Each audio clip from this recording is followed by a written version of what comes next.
Why are Islam Makhachev and Alexander Volkanovski fighting again? Now, don't get me wrong, their first fight was a good fight, but it wasn't as close as y'all blokes are making it seem to be.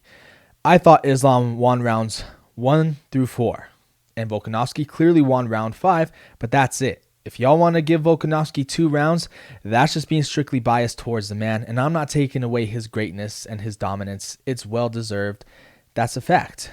But the fight was clearly won by Islam, but it sprung a lot of controversy in the MMA world in the fact that we wanted to see this fight straight away, run it back. But we all knew that these men were champions in their respective divisions. Volkanovski had other business to take care of in Yair Rodriguez, but nobody knew what was going to happen with Islam. Was he going to fight Oliveira again? Was he going to fight the winner of Poirier and Gaethje, especially because Gaethje has such a spectacular and impressive knockout?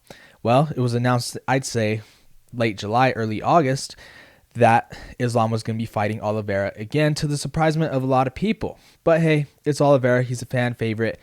We want to see him get his belt back because that first fight didn't look like Oliveira. However, in typical Oliveira fashion, he pulled out of the fight. And did you know that in Oliveira's last 4 fights, he has either missed weight or pulled out of the fight or had it rescheduled? Go look it up.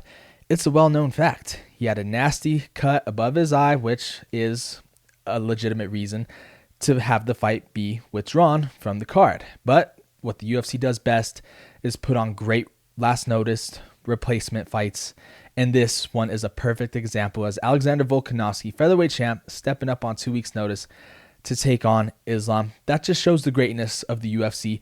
No other fight promotion will do this. Not even boxing will do this. They'll find some scrub off the street to fight the world champion, but instead the UFC will bring one of their champions, and not only one of their champions, but a fighter who has history with Islam, and the fact that, again, that first fight was so controversial. Now, the big question that I have that I feel nobody is asking is, how did we end up on Alexander Volkanovski stepping up on 2 weeks notice to take on Islam when the lightweight division has a murderer's row of fighters who are seemingly willing to fight Islam at the drop of a hat? And if you look at the top 10 lightweight rankings, because I feel like the top 10 has the most viable opponents for Islam, Charles Oliveira, number 1, obviously out. Justin Gaethje at number 2, the BMF champion. He fights once a year, and every time he wins that once a year fight, he always says in these exact words, "I'm next." Well, this was his perfect shot to take this fight, especially because he will be literally fighting Khabib 1.5 or to some 2.0. They're literally the same fighter, the same fighting style. You mean to tell me you can't stuff a takedown, especially when your advantage is in the striking department? But hey, I thought he had the striking department in the Khabib fight, and he got absolutely embarrassed. But I feel like this was a perfect shot for Gaethje to step in and take the fight. Why didn't he? I don't know. Maybe somebody knows, and you can let me know in the comment section. The UFC is known for giving fighters title shots after coming off losses. So why wasn't Poirier looked at? Maybe he turned it down. I don't know. Apparently, Beneil Dariush is Islam's kryptonite. And remember, they were supposed to fight before last year at UFC Apex, February 26. That would have been a perfect fight because there's history behind that matchup. Number 5, we got Michael Chandler, but he's still waiting for that Conor McGregor fight, and who knows when that fight will even be announced. Number 6, we got Mateusz Gamrot. Chael Sonnen apparently said that Gamrot was going to be the backup fighter for Islam versus Charles. Boy, he couldn't have been more wrong with that statement. Number 7, we got Rafael Fiziev. I could see how that fight could have came to fruition. Rafael won his last fight, although it was not that very long ago, but still, he's coming into that fight with the win.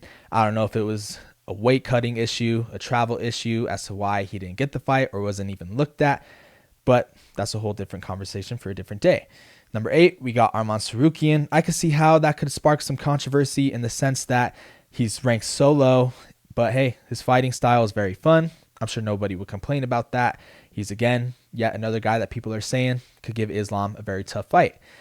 Number 9, we got Dan Hooker. Definitely can't do that because Islam been there, done that, dominated him, dusted him. And at number 10, we got Rafael Dos Anjos. That fight could have been a pretty big fight if it was 2 years ago. There is a story with those two men because they were supposed to fight 2-3 years ago. However, with injuries occurring to both men, that fight never came to fruition. But Rafael being a former world champion, and like I just said, with there being a story, that fight would have done pretty well, especially with the buildup. But I feel like that ship has definitely sailed on that fight. So there you have it, top 10 lightweights. Let me know if you think one of those lightweights should have got the title shot. But I really do hate to say this because, again, I'm sure the UFC goes through a cycle of calling guys, seeing who they want to fight or who does want to fight. Many guys had the opportunity to throw their name in the hat, and it all just seems like they went running. Run, Forrest, run! I'm not complaining about this. I'm really not. But if you look back a few months ago, the last time we ever heard from Alexander Volkanovski, he said he was going to be getting hand surgery because he sustained an injury in the preparation for Yair Rodriguez.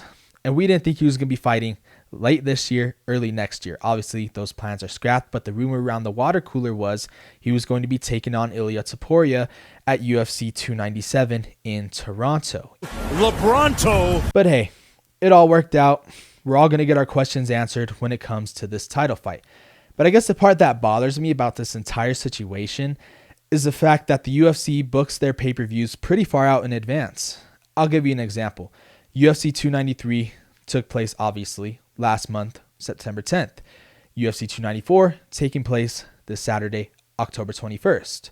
That is literally a whole month and a half for somebody to get hurt during camp, and that somebody being Charles Oliveira. I'll even do you one better. Almost 100 pay-per-views ago, UFC 196 took place on March 5th, 2016. UFC 197 took place April 23rd, 2016. What happened during that time frame? Daniel Cormier, who was scheduled to take on John Jones at UFC 197, had to pull out of the fight because of a leg injury. Ovince St. Preux had to step in, and it brought us a lackluster fight from both men. Now, I'm not saying that Islam and Volkanovski is going to be a lackluster fight. Not by any means. I think it'll probably be a better fight than their last fight. I'm just saying, don't book your pay-per-view so far out in advance. Don't book your title fights so far out in advance because somebody could get hurt during their camp. But I want to know what you guys think about this entire situation in the comment section below. Who do you got winning the fight on Saturday? I want to thank you for liking and subscribing to today's video. Please hit the bell so you will be notified for all videos that I post. I will love you forever if you do so.